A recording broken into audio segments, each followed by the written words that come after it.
我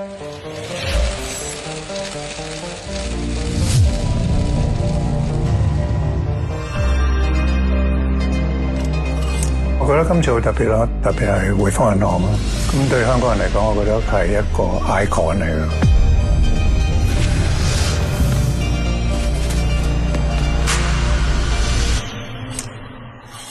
大家經歷咗咁多年，其實係建立咗一個好大嘅信任，咁同埋好有默契啊！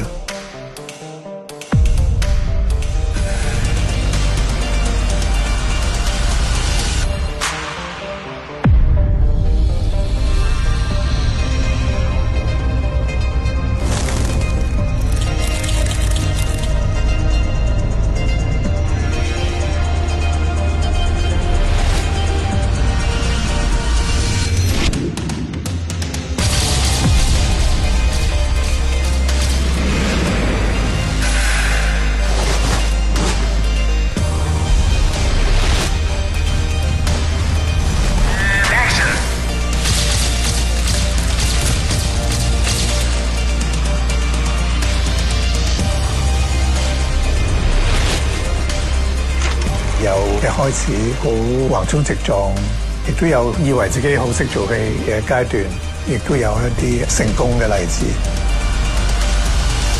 咁所以對我嚟講，我係每一個階段唔同嘅我。